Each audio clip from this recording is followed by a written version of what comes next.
4 meses de histórias e testemunhos.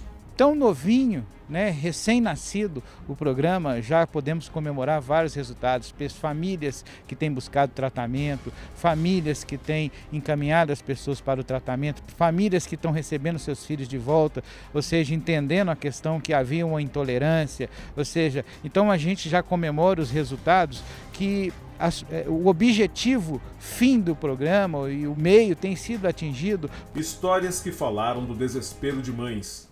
Se eu pudesse, hoje eu faria tudo diferente. Da intolerância dos pais. Deu um gogó nele. Do arrependimento dos filhos.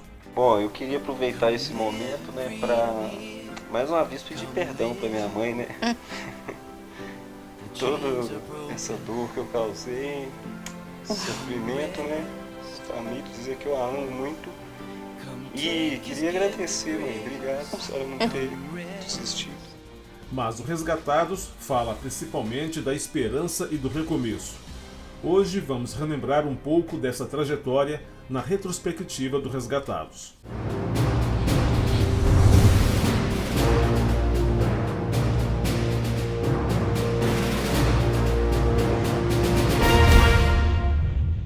O Resgatados estreou no dia 17 de setembro, época de falar da proposta do programa e dos 3 apresentadores. Bem, já no primeiro programa a gente foi mostrando o perfil de cada apresentador, né, pastor? E inclusive você trouxe, na verdade, algo que nos trouxe, nós ficamos muito impressionados com aquilo que você falou e acho que o que marcou o programa foi isso. Mas eu falei o quê? Vamos ver? Meu nome é Cristiano da Silva.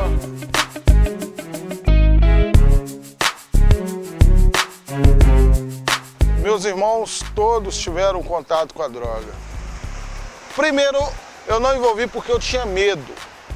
Medo de ser preso, medo de morrer. Eu comecei a desenvolver projetos dentro do morro com a Associação dos Artistas do Morro do Papagaio no ano de 2000, onde a gente fazia eventos dentro da comunidade, onde a gente buscava parceiros aqui fora, fazia quadrilha, fazia campeonato de futebol. O que viesse para fazer, a gente fazia. Foi surgindo o Cris do Morro. Por isso que eu vejo que o Resgatado ele é interessante, porque nós não vamos falar daquela droga que você está aí em sua casa observando, ouvindo. Você vai esperar a gente falar de maconha, de crack. Nós não queremos falar disso que você já conhece. Nós queremos falar daquilo que está escondido dentro de você. Essa é a grande real. O Wellington Vieira é pastor. Há 18 anos trabalha com o tratamento e a recuperação de dependentes químicos. Ele é o presidente do CREDEC. Na verdade, a proposta foi justamente buscar a possibilidade de mostrar às pessoas a problemática da questão da droga, mas a saída como esperança e o direito das pessoas de recomeçar a viver uma vida sem droga, uma vida feliz em família, que é possível. Esse foi o maior desejo nosso do CREDEC em estar levando essa proposta para a Rede Super. Em 1993, um amigo me chamou para poder ajudar outras pessoas que tinham com problema de droga. Essa é a minha expectativa que eu tenho criado no meu coração, de que através desse programa a gente possa defender os direitos dessas pessoas, eles terem uma oportunidade de serem resgatados. Geraldo Silva é sociólogo, jornalista e pastor. Trouxe para o programa a experiência adquirida nos movimentos culturais e sociais, com uma abordagem histórica do problema das drogas. No Resgatados, o Alex conseguiu me resgatar para a televisão, né? E qual é o meu objetivo, né? Mais uma visão histórico-jornalística, de contextualizar, de falar como foi a problemática nas outras gerações, os diversos contextos socioculturais, e porque a questão da droga, ela envolve todas as áreas da vida humana, política, a questão social, a questão familiar, a questão afetiva, psicológica, espiritual, religiosa, envolve tudo. Então é muito bom a gente estar podendo fazer esse diálogo, essa ponte, trazer essas informações. Quando surgiu a ideia do Resgatados, eu fui participar de uma reunião de pauta para dar sugestões, né? O programa já estava pensado, eu fui lá só para palpitar. E daí a equipe toda virou e pensando quem vai apresentar esses quadros, quem vai apresentar. Daí surgiu o convite na hora.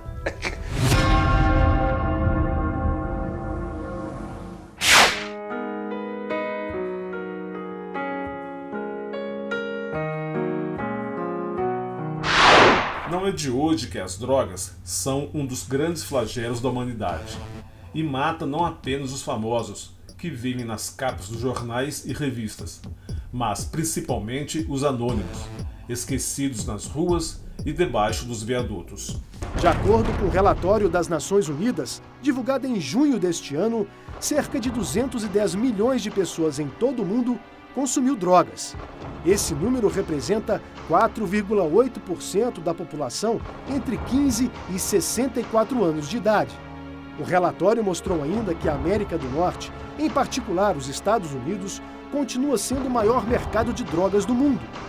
A cocaína é a droga mais consumida no país e um dado importante, entre os novos usuários de drogas, mais de 2 milhões começaram o consumo com analgésicos. A América do Sul é conhecida pela produção e pelo tráfico de cocaína. Colômbia, Peru e Bolívia são responsáveis por praticamente 100% da produção global da folha de coca, matéria-prima para a fabricação da droga. Já o Brasil foi o principal país usado por traficantes para transportar a cocaína produzida na região dos Andes para a Europa. Hoje é um dos mais importantes centros de distribuição mundial, ao lado da Venezuela, do Equador e da Argentina. Também no Brasil aconteceu a maior apreensão de crack nas Américas. Em 2009, foram interceptados 374 quilos da droga no país. Em um universo de violência, medo e destruição, a droga não respeita classe social, profissão e muito menos idade. Tava eu e meu primo brincando, na areia eu achei um toco de maconha, um pedaço. Eu e ele foi para ali, comecei a fumar. Aí eu fui desandando na maconha e depois, com meus 11 anos, o cara me ofereceu fumar uma pedra, fui, fumei. Aí desandei, eu falei, vou pro pó. Aí fui, eu fumei, cheirei pó. Fui presa a primeira vez, no 57. Aí depois eu fui roubar de novo, fui preso no 55. Aí chegou a mandar de prisão, fui preso. Tava lá, passando lá, o cara me pegou, pôs eu dentro do carro, me levou lá pro bar. O outro cara foi me deu garrafada, me estou na cara, saí todo sangrando. Eu tô ficando com eles, aí fiquei devendo isso. Comecei a pedir o promotor ajuda, ele falou aí me ajudou. Pastor, muito triste isso aí, esse programa. Essa imagem de um adolescente com 9 anos, outro com 15, 16 anos, como é que é isso? Na verdade, as famílias têm abandonado muito os seus filhos, né? E muitas das vezes eles não têm trago um diálogo, não têm conversado, não têm sentado, ou seja, os valores estão invertidos. É muito difícil ver um filho de 8 anos entrar nas drogas.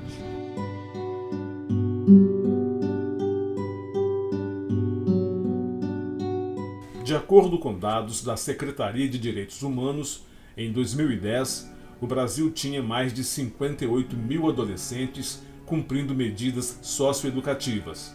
Mais de 18 mil estavam com restrição de liberdade de ir e vir. O grande problema da criminalidade infanto-juvenil na capital mineira está totalmente conectada com a questão das drogas. Praticamente 90% dos casos tem como pano de fundo o uso de droga. 50% dos casos, aqui comprovadamente, são uso ou tráfico de drogas. Robert é um dos 10 adolescentes em tratamento específico para jovens na Casa do Adolescente, que pertence ao Projeto de Vida em Contagem, na Grande Belo Horizonte. O Projeto de Vida é uma instituição que já funciona há 12 anos no município de Contagem, né, que faz o trabalho de prevenção e assistência a todo e qualquer usuário de drogas. Tanto hoje, criança e adolescente, quanto também os adultos. Na parte da criança e do adolescente, nós desenvolvemos a parte do tratamento mesmo, da internação, né, e a parte do ambulatório e outras ações de cidadania nós desenvolvemos ao público adulto. Quando os filhos estão perdidos, as mães choram. E quando é as mães que se entregam ao vício, o que acontece?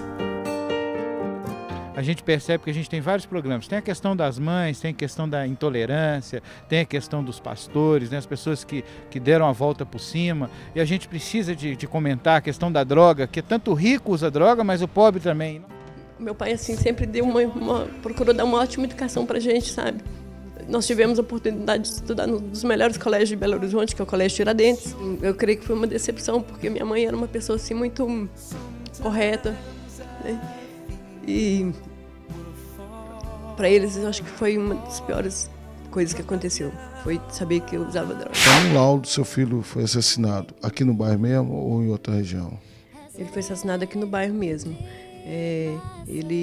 Inclusive o pessoal do CREDEC, o pastor Wellington ia abrir mão do laudo, do atestado de bons antecedentes, para que meu filho, né, fosse internado. Ele abriu mão, né, dele não levar o laudo, o atestado, para que meu filho conseguisse se internar, né, e fazer um tratamento, né, e poder sair assim como eu consegui sair, que era o meu sonho.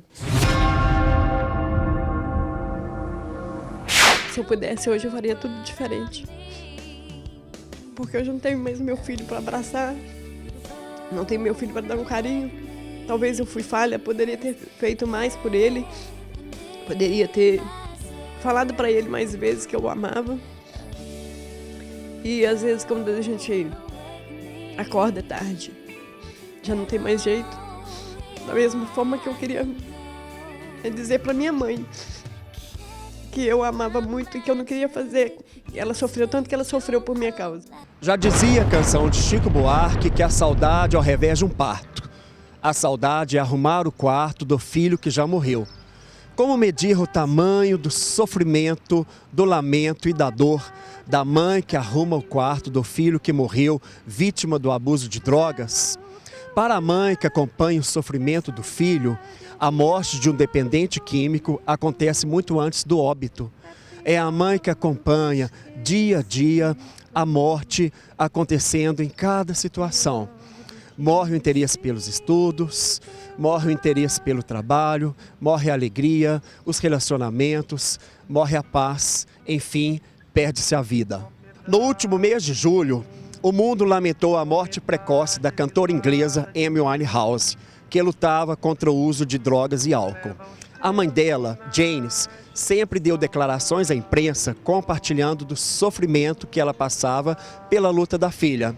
Janis disse que temia saber a notícia da morte de Amy através dos noticiários e chegou até mesmo a conversar com ela sobre como ela gostaria que fosse o seu próprio funeral. Janis desabafou, dizendo que coisas assim acontecem, abalam uma família e podem separar as pessoas. Mas apesar de todo o sofrimento, eles continuam sendo nossos filhos. Amy, disse ela, será sempre a minha garotinha, sentada na janela, cantando.